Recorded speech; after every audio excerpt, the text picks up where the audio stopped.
The numbers are shocking. Last year alone, more than 100,000 people overdosed in the United States. Nearly 70% of those deaths were attributed to opioids such as fentanyl. Overdose rates are highest among users between the ages of 25 and 44. That reflects how the crisis is disproportionately affecting working-age adults. I spoke with Nathan Morris, who overdosed and was able to survive and tell his story. Nate Morris spent much of his life hustling on the streets of Washington, D.C., making a living by selling counterfeit jewelry. Over the years, his frequent encounters with the law resulted in multiple arrests and time spent in prison. Nathan, you describe yourself as a former addict. I know it was a process, a journey, and what's that journey been like for you? Approximately 10 years, yes. I overdosed on fentanyl approximately a year before my 8-year-old son was born. And they took 4 shots in my legs to bring me back. I didn't know why the God of my understanding allowed me to continue on. But later on, and now I know without doubt, it's because I unknowingly had a child on the way. A few months later, following that, he was born. I didn't know he was mine until 3 months later, but he was mine. And he was my first child at 55 years old, and it was like love at first sight. You know, I interviewed a recovering heroin addict many years ago, and she said, you know, my daughter wanted me to go and get clean. And can you talk about that? Because I think people around you probably, we got to intervene, we got to do something, but it's a difficult road to get to that point where. For me, it wasn't so much as my child made me get clean. My child made me decide I wanted to stay clean because I had been clean for a short period prior to his birth. And I knew at that point I had to choose one or the other. And I chose to step up to the plate and be a father. And I knew his mother was, I'll use the word lacking, not to down, because at the end of the day, she's still the mother of my child. But I knew he was going to be in need of all of my love and compassion. And I decided to give it to him. I don't think anybody on this planet wakes up one morning and says, you know what, I want to be a heroin addict. Can you talk about how you get to that point and then how it controls your life? Becoming a heroin addict came from self-doubt and growing up holding the little boy in the mirror, hating the little boy in the mirror. I actually hated him. So the things I did to myself and others in retrospect was doing it to a reflection of self. So self-hate? Yes, without a doubt. Being on heroin, crack, or you name it, it is not easy. I can honestly tell you, I've wore the same clothes for weeks at a time. I've slept in alleys.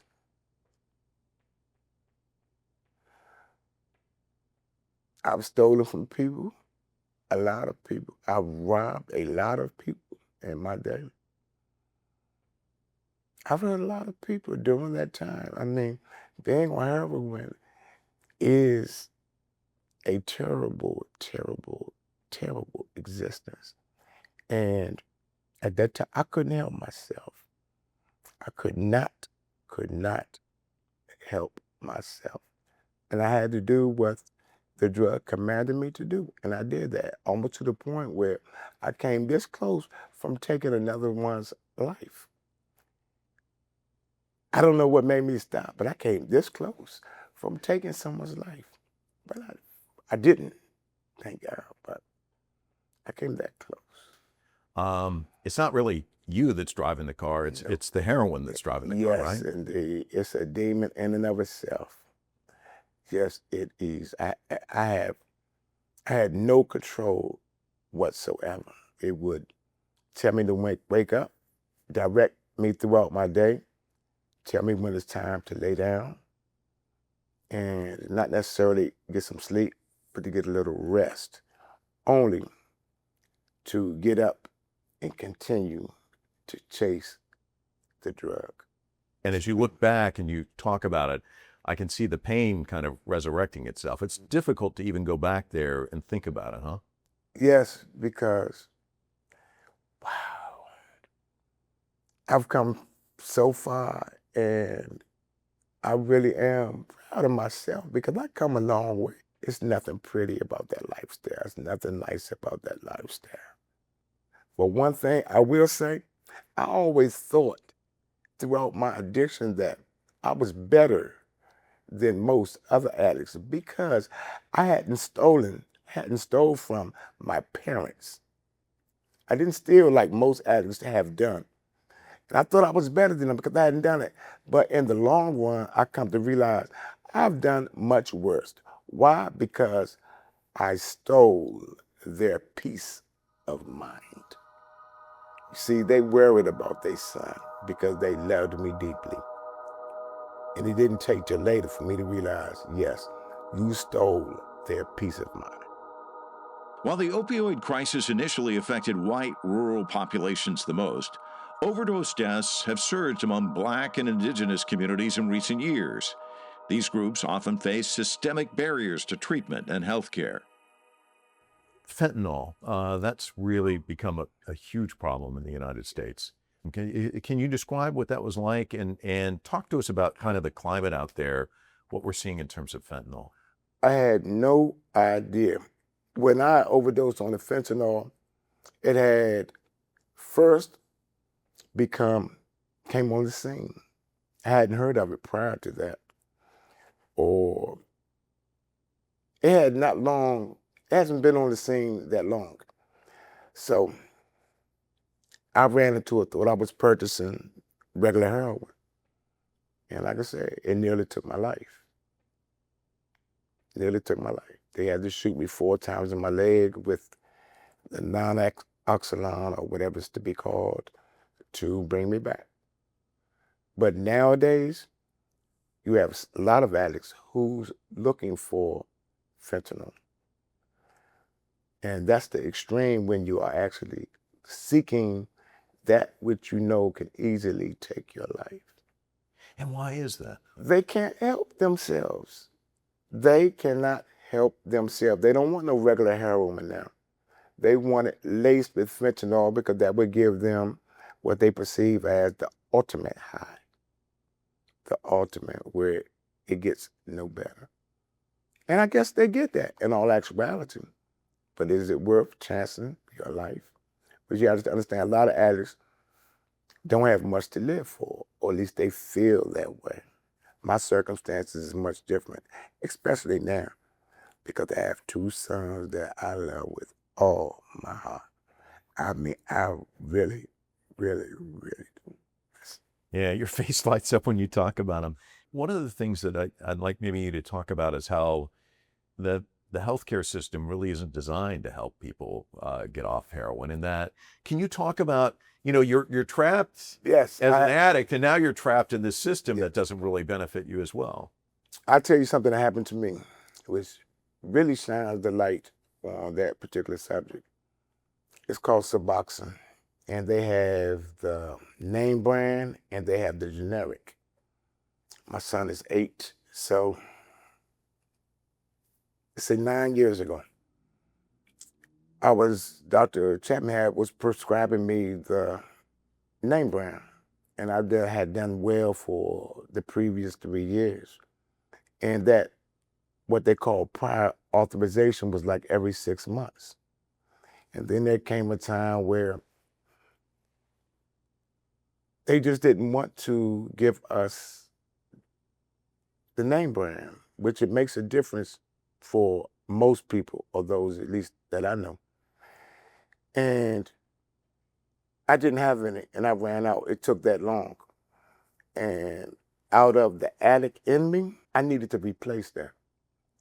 And I went to the street and I purchased some in the street, and I got caught. And I had to go to jail for the next 120 days for possession of that medicine. And like I told the officer, well, I'm on this. He said, yes, but it wasn't yours. So at the end of the day, it made sense. But I would not have to go through that had they not been so hard with the prior authorization. If the doctor says you need it, then that's what you need. He's the doctor, not somebody sitting behind a desk. No, he's the doctor. And that has never made sense to me. But at the end of the day, I made the choice to purchase that, or should I say attempt to purchase that in the street. But those are the things that we can become faced with when put in that position unnecessarily. If you could wave a magic wand, what are some of the changes you'd like to see to address this, where it could really be effective? Totally eliminate the prior authorization. If one's doctor says, my patient requires this, give it to him. Because in the long run, you're saving in other areas. You're saving this addict from committing other crimes, possibly take someone's life, end up in prison, where it's going to cost society even more to fit the bill of one's incarceration for prolonged periods of time, and bring unnecessary hardship on him, his family, as well as others. Do away with the prior authorization. Do away with it, flat, do away with it. Because not only that, 9 years ago, I want to say a year ago, perhaps a little less, they started it again. But this time, fortunately, I did not go to the street.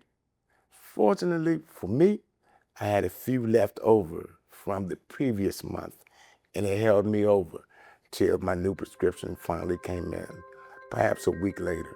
Late. Yes. In 2022, Nathan Morris published a book titled An Open Letter to My Sons and the Power of Prayer, which explores his journey of raising his two sons. And you've written a book, Yes. basically An Open Letter to My Sons and the Power of Prayer, the life and love of a 60-year-old single father raising two toddlers. And there's a part in here where you talk about King, one of your sons, Yeah. and that you told him that you loved him. And the very first time in his life, he said, I love you too, without me using a Little Debbie snack cake, basically as bribery. Yes. And he said, you said, I cannot stop smiling. So I want to shift the conversation from the high of heroin to the high of fatherhood. Both are struggles, but one actually brings a lot of joy and smiles. Talk us through that journey. What's that been like? One is addiction, a lot of tears, but they're tears of pain. When I experience tears now, which is on a regular basis, is tears of joy. King is autistic nonverbal. Although he's beginning to advocate for himself much more now, he's considered high functioning. Expected to one day be able to care for himself completely. And that experience was out of this world, because I used to tempt him, with Little Debbie's. And this time he said, I love you back. And that meant the world to me. It really did. In writing the book, you had to go back kind of and think about your life and put it down on paper. Yeah. Was that a therapeutic journey or was it a painful journey? I say both, because I wrote it over 18-month period. With 18-month period between 4 and 6 a.m. while the boys were asleep. Because most people say, how could you write a book and got two babies? Between 4 a.m. and 6 a.m. And I would journal, and I would use Facebook to put my thoughts on. And then when I decided to actually write the book, I was able to go back and go through all of my entries. And that's how I was able to write the book. In completing that, what was that feeling like? Like one of the best accomplishments I had ever done in my life, because I wanted to, always felt like I wanted my sons to know about my life. I wanted them to know the truth. And I didn't want them to hear it from someone else. I wanted them to get the story, the good, the bad, and the ugly, straight from the horse's mouth. I didn't want any other to say, your daddy this, your father that. You're hearing it straight from me. And that's what I was fortunate enough to do, is to put all of my thoughts, and they are honest thoughts. I mean, I couldn't have been any more honest in the good, the bad, as well as the ugly. So when my sons get a little older, they will know their daddy straight from their daddy's mouth. And the book's not just for them, it's out there. Anybody Yes. can read it. What do you hope a reader would come away with having read this? A shot of hope. Meaning, the others would say, now look at this I'm 62 now, about to be 63, year-old man, disabled, 21 years of his life in prison, formerly diagnosed as bipolar in 1987. I have no excuse. I've left no excuses for anyone who is using drugs or is in recovery and struggling to hold on. Look at my story. If I can do it, anybody can do it. I mean, truly, anyone can succeed. As I said, 62 disabled, 100% disabled, 21 years of my life behind somebody's bars, formerly diagnosed as bipolar. Look at me now. Yeah, the deck was stacked against you and you succeeded. Yes, yes. But I don't blame my parents. I made the unfortunate choices in my life, because I was one of the ones as a child where people would say, he could have been anything. But I chose a life of foolishness. But I'm trying to make good on it now. Well, we're going to leave it there. Thank you so much. Really Thank appreciate you. it. Yes, sir. Thank you.